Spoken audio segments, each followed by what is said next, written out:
आप खुशनसीब हैं, खुशनसीब। हम लोगों से पूछिए कि डर लगता है रात में सो रहे हैं घर पर कि कोई फर्जी मुकदमा लेकर पुलिस ना आ जाओ, ठोंक ना दे जेल के अंदर जाओ। और एक बार जब कर दिया तो इतने केस लाद देती है कि आप जिंदगी भर जमानत नहीं करा पाएंगे, मरते रहो, सड़ते रहो। ये निकले तो दूसरा, दूसरा निकले तो तीसरा, तीसरा। आपको 20 साल के बाद डिग्री मिलेगी, कोर्ट कहेगी बाइज्जत बरी, कोई जुर्म नहीं पाया गया। लेकिन 20 साल तक मौलाना जर्जी साहब जिंदा भी रहेंगे कि नहीं रहेंगे, इसकी कोई गारंटी नहीं। हमारे अमाल का नतीजा है। जर्जी साहब की सीट लोअर बर्थ है, नीचे वाली है। मिडिल बर्थ पर एक और आदमी लेटा हुआ है और मिडिल बर्थ के ऊपर एक और सीट है, उस पर एक और आदमी लेटा हुआ है। रात में ट्रेन धड़ाधड़ चल रही है स्पीड से, लोगों ने लाइटें बंद कर रखी हैं अपनी कैबिन की। जर्जी साहब पेशाब करने के लिए उठे, लोअर बर्थ से टॉयलेट से वापस आए, अपनी बर्थ पर लेटना चाहते हैं लोअर बर्थ पर। अचानक नजर पड़ती है मिडिल बर्थ पर जो आदमी लेटा हुआ है उसकी ऊपर वाली जेब में 2000 रुपए नोट की एक गड्डी है जो बाहर निकल रही है। जर्जी साहब ने सोचा बहुत अच्छा मौका है, पूरा कोच सो रहा है, निकाल लूं। ये तो ऐसे सो रहा है कि इसके फरिश्तों को भी पता नहीं कि इसकी हालत क्या है, निकाल लेता हूं। जर्जी साहब को डर भी है, कोई देख तो नहीं रहा है। देख रहे हैं दाएं बाएं, हाँ हाँ, कोई नहीं देख रहा, सब खर्र खर्र सो रहे हैं। अंधेरा है, एक नजर फिर देखा, कोई नहीं, सब सो रहे हैं। दाएं बाएं भी देखा, सब सो रहे हैं। 2-2000 रुपए नोट की गड्डी उसके जेब से निकल रही है। अचानक हाथ बढ़ा दिया, खींच रहे हैं धीरे से ताकि उठ ना जाए, धीरे धीरे खींच रहे हैं। लेकिन डर भी लग रहा है, एक बार और देख लूं। ट्रेन में तो देख लिया, ऊपर भी देख लूं। मिडिल बर्थ के ऊपर जो लेटा है आदमी, जब हम नोट की गड्डी निकाल रहे हैं, अचानक क्या देखता हूं कि ऊपर वाला आदमी मेरी हरकत देख रहा है। पूरी ट्रेन सो रही है, एक एक आदमी सो रहा है, लेकिन नोट निकालते वक्त देखा कि ऊपर जो बर्थ में लेटा वो देख रहा है। वहीं रुक गया हाथ। अब 2 ही रास्ते हैं साहब, मैं चोर नहीं हूं, पैसे निकल रहे थे अंदर कर रहा था, या तो झूठ बोलूं, एक रास्ता ये है, या दूसरा रास्ता ये है, सुन भाई अब तू भी देख लिया है तो आधा तेरा आधा मेरा, कहना किसी से नहीं। एक रास्ता ये है, लेकिन नीयत खराब हो गई, तुझे क्यों दूंगा, निकाल तो मैं रहा हूं। तो डर ये है कि कहीं वो चीख ना दे, बोल ना दे, इसलिए गड्डी निकाल रहे हैं। तीसरा रास्ता ये कि लेके भागो और चलती हुई ट्रेन से कूदो, अपनी जान का जोखम में कोई नहीं डाल सकता है, इसलिए ये खतरा तो आप मोल ले नहीं सकते। वही 2 रास्ते, ये तो झूठ बोल दो भाई निकल रही थी, हम अंदर कर रहे थे, या ये कहो कि निस्फुल ली व निस्फुल लकुम, आधा मेरा आधा तेरा, हाफ हाफ। जब ऊपर वाला आदमी आपकी हरकत देखता है तो आपकी हिम्मत चोरी करने की नहीं होती, आप उस नोट की गड्डी को अंदर कर देते हैं। एक मामूली इंसान जब आपके मामूली जुर्म को देखता है तो आप जुर्म करने की हिम्मत नहीं करते हैं। शराब की बोतल हाथ में लेते हुए, चोरी करते हुए, जिना करते हुए, आईपीएल के मैच में दड़े और सट्टा लगाते हुए, अगर यही ख्याल एक मुसलमान के दिल में पैदा हो जाए कि दुनिया की सारी निगाहें मुझे नहीं देख रही हैं, लेकिन अल्लाह रब्बुल आलमीन की निगाहें मुझे देख रही हैं, वो बसीर है, समीअ है, वो सुनता भी है और देखता भी है। सुनता है तो इतना ज्यादा सुनता है कि काली रात में, काले जंगल में, काले पहाड़ पे चलने वाली काली चींटी के पैर के रखने की आहट को भी वो इतनी बुलंदी से सुन लेता है।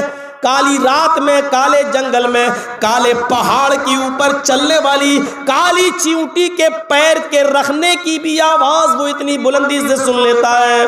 और देखने का हाल यह है कि वो देखता है तो समंदर की तारीकी के अंदर भी व्हील मछली जो 40 टन गोश्त खाती है, एक दिन में उस मछली के पेट के अंदर भी कितने अंडे हैं, उन अंडों की गिनती कितनी है, वो उसको भी जानता है और उसको भी देख रहा होता है। मेरे प्यारे साथियों, वो समी है, वो बसीर है। हमें मेरे माँ बाप ना देख रहे हो, हमें पुलिस नहीं देख रही हो, हमें कोई नहीं देख रहा हो, लेकिन अल्लाह की जात तो हमें देख रही है। अगर ये तसव्वुर हमारे अंदर पैदा हो जाए तो हम गुनाह के करीब न जाएं।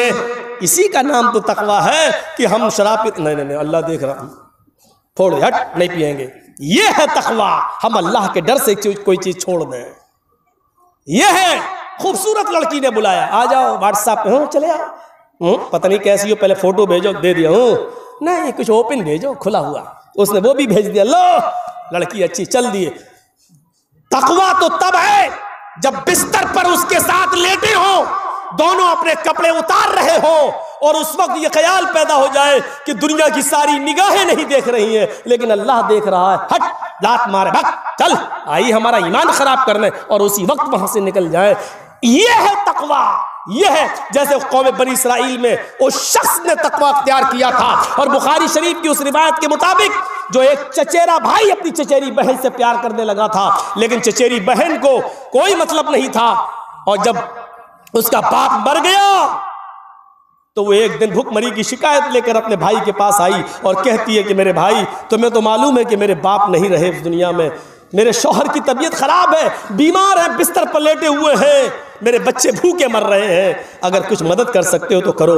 और आज मौका मिला उस आदमी को, चचेरे भाई को, कहता है, आए मेरी बहन, चचेरी बहन, पूरी जिंदगी तुमसे जो बात नहीं कह सका वो आज कह रहा हूँ। चचा की ज़िंदगी में मैं तुम्हें नहीं पा सका, मैं तुम्हें चाहता हूँ, अगर तुम्हें मंजूर हो तो आज की रात मेरे पास आ जाना, तब मैं तुम्हें इतने दिनार या दिरहम मैं तुम्हें दे दूँगा। वो ठुकरा के चली गई, लेकिन वहाँ घर पहुँचती है तो अपने शौहर को देखती है बीमार है, अपने बच्चों को देखती है कि भूखे हैं, बेचारी मजबूर हो जाती है और फिर वादा कर लेती है कि ठीक है, रात की तारीकी में हम अपने शौहर को सुलाकर, अपने बच्चों को सुलाकर तेरे पास आ जाएंगे, लेकिन तू मुझे थोड़ी सी मदद कर दे। उसने 60 दिरहम दे दिए, इसने लाई और लाकर अपने शौहर को दवा इलाज कराया, अपने बच्चों को खिला पिला के सुला दिया, जो वादा किया था वादे पर पहुंचती है। उसने दरवाजा खोला, अपने सीने से लगाया, औरत को, अपनी चचेरी बहन को बिस्तर पे ले गया। जैसे उसने बिस्तर पे जाकर उसके कपड़े उतारने की कोशिश की, ये कांपने लगी, थर्राने लगी। उसके चचेरे भाई ने कहा, तुम जब आई थी तो इतना नहीं कांप रही थी, तुम्हारी ये हालत, जब इतना डरोगी तो आगे का काम कैसे होगा? डर छोड़ो, कुछ अपने अंदर खुलापन लाओ, डर हटाओ, मेरा सपोर्ट करो। और ये कहकर जैसे ही उसने हाथ बढ़ाया, इसकी चचेरी बहन ने उसका हाथ पकड़ते हुए कहा, इत्तक़िल्लाह या इब्राहिम, आए मेरे चचा के बेटे, अल्लाह से डर जा। आज तक मेरे चेहरे को भी किसी ने नहीं देखा, और आज तू है जो मुझे अपने बिस्तर पर लिटा रहा है। अल्लाह की कायम करदा हद को मत तोड़, मैं तेरे लिए हलाल नहीं हूं, मैं अपने शौहर की अमानत हूं। कब्र के सांप बिच्छू मेरा इंतजार कर रहे हैं, जहन्नम की आग मेरा इंतजार कर रही है। चंद लम्हों की लज्जत से मेरी जिंदगी भर की इबादत को बेकार मत कर। इतना कहना था, अल्लाह से डर।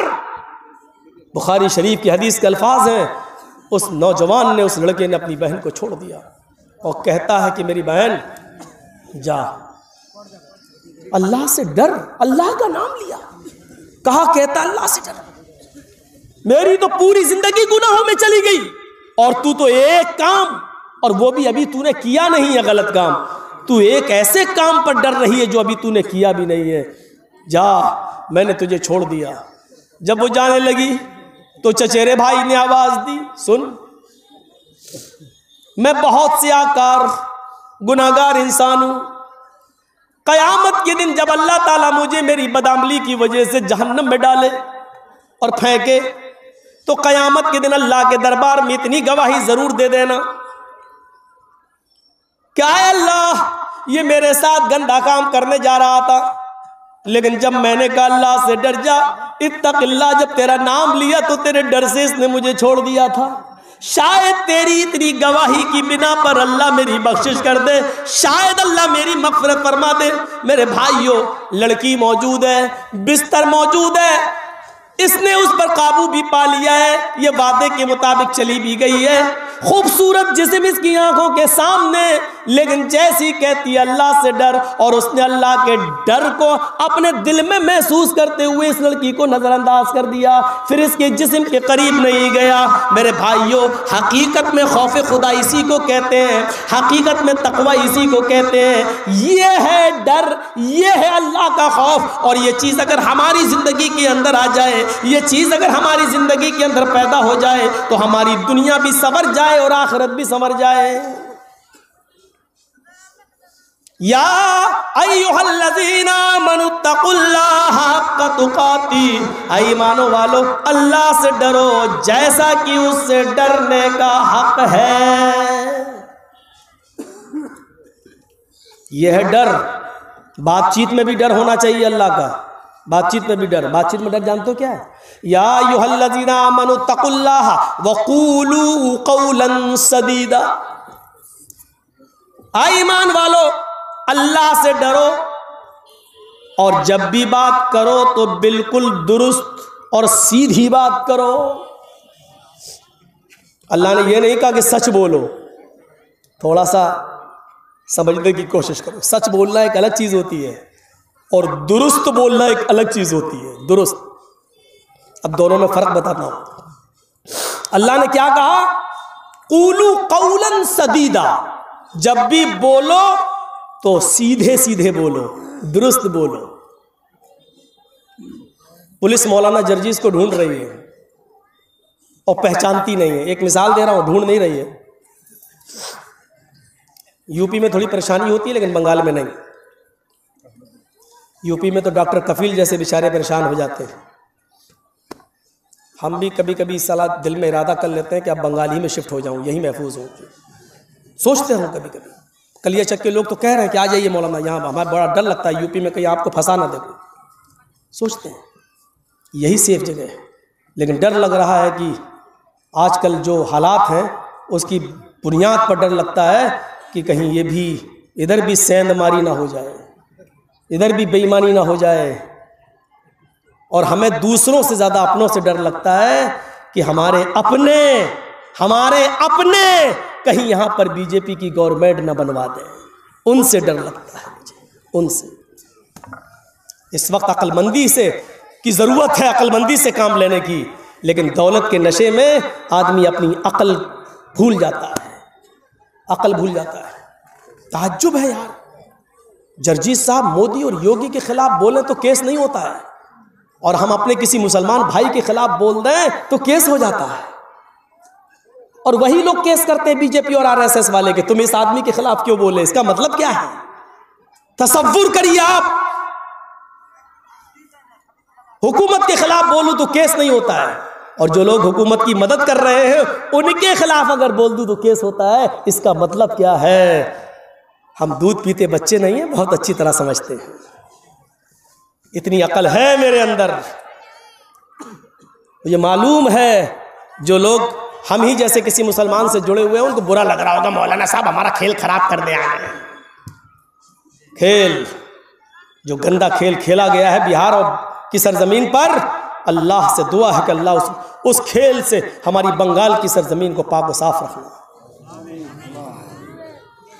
पूरे हिंदुस्तान में कहीं प्रोग्राम नहीं। बंबई वाले कहते नहीं मौली साहब अभी नहीं बुला सकते, यूपी में एक प्रोग्राम नहीं हो रहा है, और बिहार वाले तो आज ही आए थे प्रोग्राम लेने के लिए। हमने कह दिया भैया मैं नहीं करूंगा बिहार में, और बंगाल अभी चल रहा। पूरे हिंदुस्तान के अंदर भी सिर्फ बंगाल चल रहा। अल्लाह का शुक्र है, ये अल्लाह की रहमत है। मेरे भाइयों, आप खुशनसीब हैं, खुशनसीब।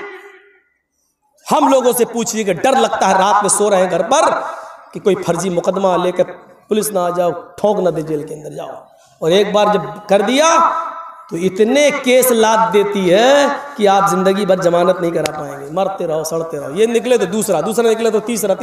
आपको 20 साल के बाद डिग्री मिलेगी, कोर्ट कहेगी बाइज्जत बरी, कोई जुर्म नहीं पाया गया। लेकिन 20 साल तक मौलाना जर्जी साहब जिंदा भी रहेंगे कि नहीं रहेंगे, इसकी कोई गारंटी नहीं। हमारे अमाल का नतीजा है।